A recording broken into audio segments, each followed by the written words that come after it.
Hi friends, 19 జనవరి 1981న Steven కొల్లాహం అనే American sailor mini translate అనే ఒక రేస్లో పాల్గొన్నాడు.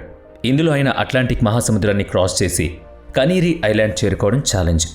స్టీవెన్ కేవలం సైలర్ మాత్రమే కాదు, ఒక నావెల్ ఆర్కిటెక్ట్ అయినందువల్ల ఆయన తన చిన్ననాటి కలలను సాకారం చేసుకోవడం కోసం సొంతంగా 6.5 మీటర్ల పొడవైన నెపోలియన్ సోలో అనే బోట్ను తయారు చేసి దృఢ విశ్వాసంతో అట్లాంటిక్ ఓషన్ మధ్య వరకు అయితే చేరుకున్నాడు. అమెరికాలోని రోడ్ ఐలాండ్ నుంచి ప్రారంభమైన ఈ రేస్లో 3 స్టేజెస్ ఉంటాయి. అందులో మొదటిది బెర్ముడా చేరుకోవడం, ఆ తర్వాత ఇంగ్లాండ్. ఈ 2 స్టేజెస్ చాలా ఈజీగా క్రాస్ చేశాడు స్టీవెన్. మూడవది అలాగే ఆఖరి స్టేజ్లో చాలా స్పీడ్గా సాగుతున్న సమయంలో మధ్యదారిలో ప్రతికూల వాతావరణం ఎదురైంది. అలాగే అతని బోట్లో కూడా టెక్నికల్ ప్రాబ్లం రావడంతో కష్టాలు మొదలయ్యాయి. అయితే కొన్ని గంటలు కష్టపడి బోట్ని రిపేర్ చేసుకోగలిగాడు. స్టీవెన్ తన కష్టాలన్నీ ముగిసిపోయాయని అనుకుంటాడు, కానీ సడన్గా ఏదో ఒక బలమైన వస్తువు ఆ బోట్ని చాలా గట్టిగా తాకుతుంది. ఒక్క క్షణంలో నెపోలియన్ బోట్ ధ్వంసం అయిపోతుంది. ఆ సమయంలో అతను క్యాబిన్లోనే ఉండి బోట్ని నడిపిస్తూ ఉన్నందున క్యాబిన్ డోర్ మూసుకుపోయి ఎంత ప్రయత్నించినా తెరవడానికి వీలు కాకుండా ఉంటుంది. విరిగిపోయిన బోట్ శకలాలతో పాటు స్టీఫెన్ కూడా సముద్రంలో మునిగిపోతూ ఉంటాడు. స్టీఫెన్ తను చనిపోవడం తప్పదనుకున్నాడు. అయితే అప్పటి వరకు ఎంత ప్రయత్నించినా తెరుచుకొని క్యాబిన్ డోర్ ఇంకోసారి ప్రయత్నంలో తెరుచుకోవడం అతను బోట్ నుంచి బయటకు రావడం కాకుండా సముద్రం ఉపరితలం మీదకొస్తాడు. ఇక చనిపోతానని ఎంతో భయపడిన స్టీఫెన్ సముద్రం పైభాగానికి రాగానే చుట్టూ చూసి తన పరిస్థితిని గమనించి బ్రతకడం కోసం నెపోలియన్ సోలోతో ఉన్న అయినా బోటు మునిగిపోయి తను చనిపోతానని అనుకుని ఆ షాక్ నుంచి బయటపడి మునిగిపోతున్న బోట్తో తనకి అవసరమైన సామాన్లు తీసుకోవడం అంత ఈజీ అయితే కాదు కదా. ఆయన తెచ్చుకున్న సామాన్లలో ఫిషింగ్ రాడ్, ఉప్పు నీటిని మంచినీళ్లుగా మార్చే వాటర్ ఫిల్టర్, ఒక స్పియర్ గన్ మిగిలి ఉన్నాయి. తన దగ్గర ఉన్న ఫుడ్ కేవలం 2 వారాలకు మాత్రమే వస్తుంది. అయితే స్టీఫెన్కి కూడా తెలియదు అక్కడి నుంచి బయటపడడానికి ఎన్నాళ్ళు పడుతుందో. ఏదేమైనా ఈ సమస్య నుంచి బయటపడడానికి చివరి వరకు పోరాడదామని నిశ్చయించుకున్నాడు. అందుకని అతని దగ్గర ఉన్న తినుబండారాలను కేవలం ఎంత అవసరమో అంత తక్కువగా వాడుకున్నాడు.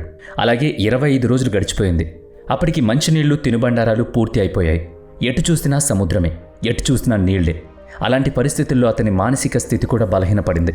అతను బ్రతకడం మాత్రమే కాదు, ఒడ్డుకు చేరే మార్గాన్ని కూడా చూసుకోవాలి, లేకపోతే అక్కడే చచ్చిపోతానని కన్ఫర్మ్ అయిపోయింది. కానీ ఎవరి దగ్గర అయితే ఇంక పోగొట్టుకోవడానికి ఏమి ఉండదో వాడికి భయం కూడా ఉండదు.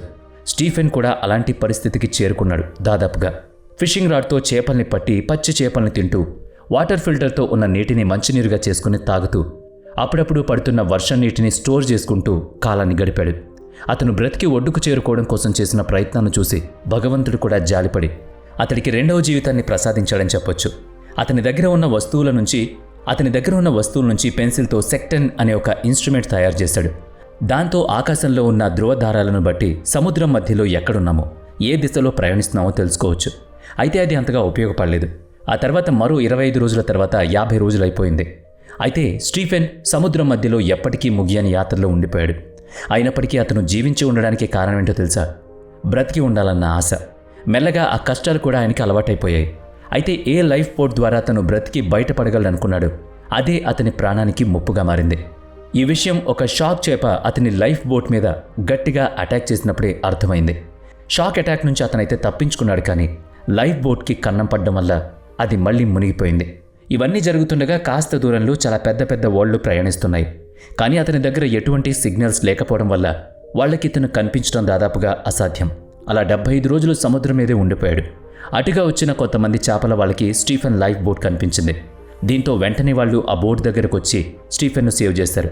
వారం రోజుల ట్రీట్మెంట్ తర్వాత స్టీఫెన్కి స్పృహ వచ్చింది. శారీరకంగా అతను బాగుపడినా అతని మానసిక స్థితి చాలా భయంకరంగా ఉంది.